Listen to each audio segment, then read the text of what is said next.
No, I backed Jeremy Corbyn, though I had a period of disillusionment notwithstanding. But I wrote a book which went into his not just what he was up against, but his flaws and his faults. But that notwithstanding, they're more than documented. Yes. Do you think if you had a choice, you'd have preferred that to this? And do you think a lot of people, a Jeremy Corbyn-led government now? Yeah. But also, based on that, do you think less time could have been spent maybe focused? Because there was a lot of fire focused, obviously, on his leadership. I'm not saying some of it wasn't clearly deserved. But do you think there was too much, and actually that allowed a kind of, for Boris Johnson, given most of the media back him, the few non-conservative elements of the media. We probably had similar experiences here, but from different ends of the same telescope. Because for me, a lot of the focus was abuse being directed at so-called centrists. The idea that if you found Jeremy Corbyn anything other than messianic in his gifts, then you might as well. I mean, what was the line? And join the Tories, and then lo and behold, millions of people did. I voted Labour at the last election. It seems important to remind people of that. I voted for Ruth Cadbury, who is my local MP here in West London, and I had no regrets. Partly because I knew, look, it was a rock and a hard place, Owen, and everyone kept pretending it wasn't. So for me, if you want my overview, I wish he'd gone after losing one election to Theresa May, because the reason that went a lot better than anybody expected was at the time people didn't know enough about him to realise that he wasn't going to be a rallying point for second referendum, or indeed for anti-Brexit opposition to Brexit. Everyone I know who voted Labour for the first time in 2017, wasn't it? 2017, yeah, 2017. Yeah, everyone I know that voted Labour in 2017 did so because they were essentially voting Remain for the second time round, and then when they realised Jeremy Corbyn was never going to be their champion, they voted very, very differently come 2019. So who would I rather have in charge now? That for me is the same question as it was back in December of 2019. They're both going to be absolutely awful, and here we are. One of them is, and the people who support the fellow who didn't win can pretend that he wouldn't have been awful, but he would. He would have been absolutely shockingly bad. Do you think we'd have had over 100,000 deaths? One of the worst death tolls. No, would we have the best vaccine rollout on the planet, or one of the best vaccine rollouts on the planet? I mean, you can do it both ways. The financial support for people, I don't see that could have been improved upon. I don't think you'd have had that 3 million hung out to dry. You might have had more support coming through Social Security than coming through a kind of bespoke furlough scheme. Listen, I don't enjoy this. I still take more shit from Jeremy Corbyn's fan club than I do from Nigel Farage's. So it's not pleasant for me to still sustain this belief. But I thought he was so appallingly bad, and I know that really upsets people, and I know why.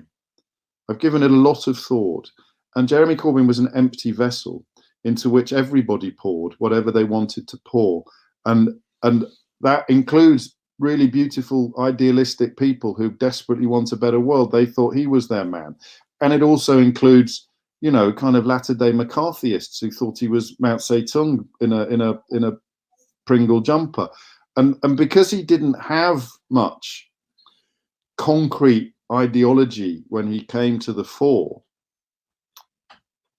people poured into him whatever it was that they wanted him to become, and they still do. So we've got. Listen, I did a little bit of research for this, because this is, I think, sums up where I am. And there's I'm just changing screen. I hope you can still see me, because yeah, you're still there. Because David Cogan wrote this book about the history of Labour. He went back to the book that he wrote with his uncle decades previously. And I'm going to get this right, because it sums up everything for me. So Protest and Power, the battle for the Labour Party that David Cogan wrote. He wrote the battle for the Labour Party with his uncle Morris in 1981, and then he came back a couple of years ago. And this is the line from Landsman, right? Jeremy's got no enemies. There's a bloke called Byron who was running a candidate in Basildon. No Labour MP would go out to Basildon because they didn't have a hope in hell of winning, and Jeremy Corbyn agreed to. So this geezer, who was a sort of trade union and Labour Party liaison organisation character, a Labour councillor in Basildon called Byron Taylor, he suggested to Landsman that Corbyn could be the man. He could be the candidate to kind of take up the hard left mantle, the Tony Benn wing of the party. Byron said Jeremy Corbyn. Jeremy's got no enemies. He'll get on the ballot paper. And this is Landsman talking. I thought I've never taken Jeremy even remotely seriously. Byron was not a rabid left-winger. He was a trade union bureaucrat who'd been a party bureaucrat under New Labour. And he was saying Jeremy Corbyn would get on the ballot paper.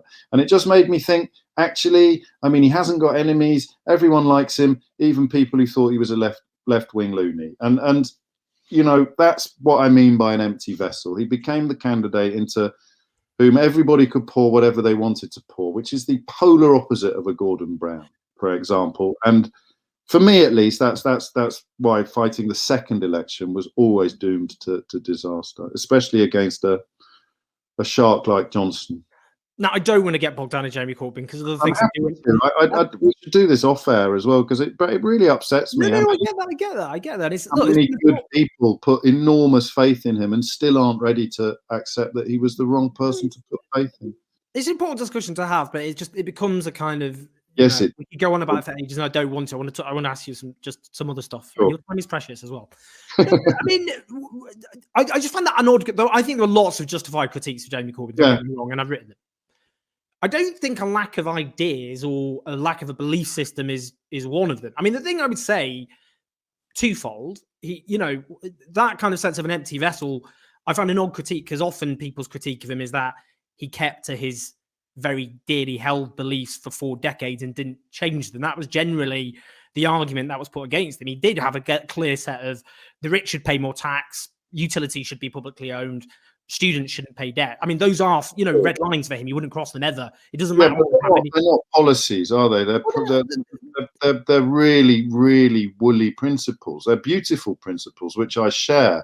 But selling that, it's all right. If you don't like the empty vessel analysis, I could have fallen in behind Jeremy Corbyn if he'd taken the fight to the enemy without.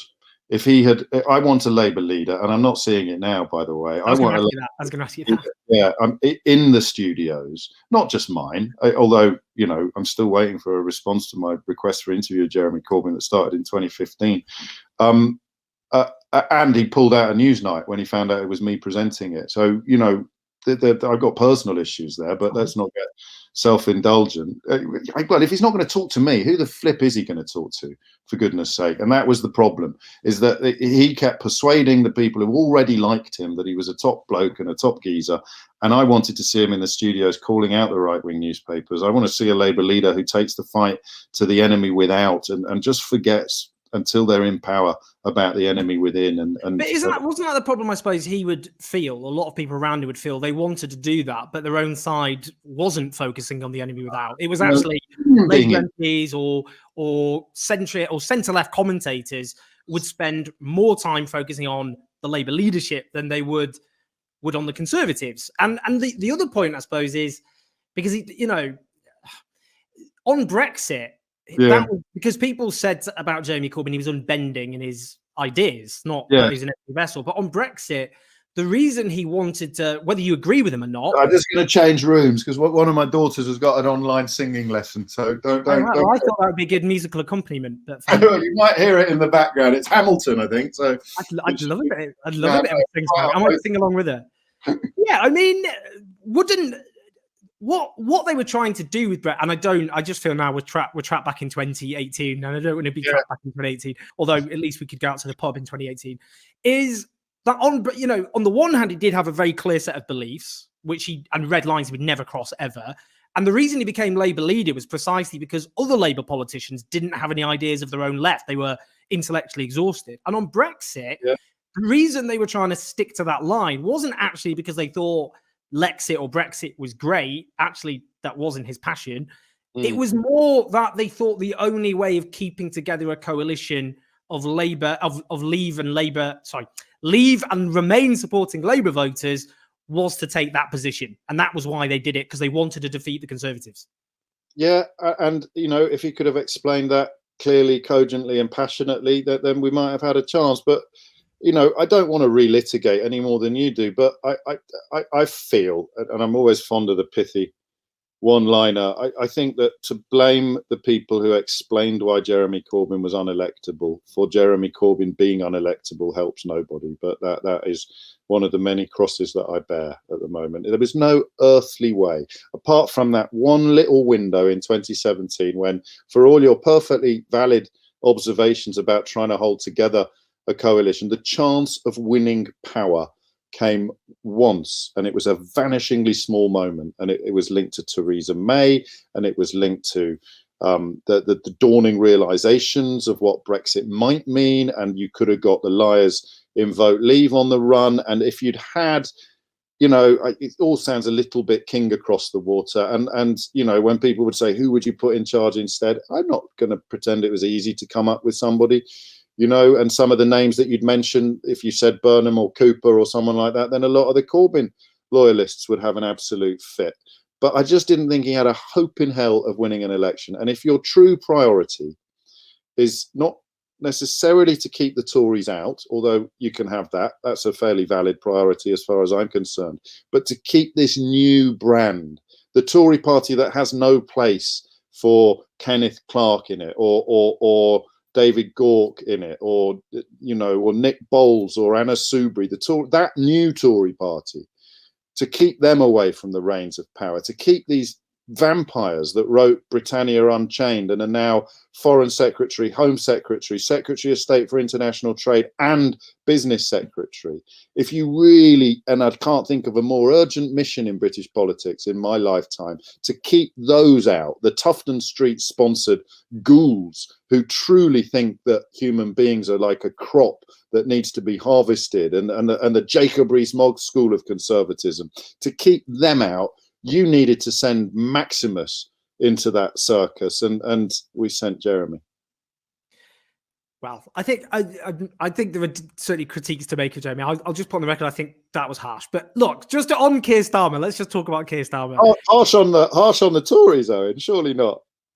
Harsh to the Tories. I'm always happy to be as harsh on the Tories as possible. Tough on Tories, tough on the cause of the Tories. They are on the rise. They're not just on the rise. They're in the big jobs now. Johnson had come out as a hippie tomorrow if he thought it'd keep him in power for a little bit longer, or if it would serve his own personal interests. The rest of them, the people behind him, and these secretly funded think tanks and educational charities, these vicious lobbyists who are against any expenditure of their secret sponsors' money on actually looking after people. They're opposed to share. That for me was the battle, and I don't know that I don't know that Jeremy Corbyn was ever going to be able to land a punch on those people. Let's move away.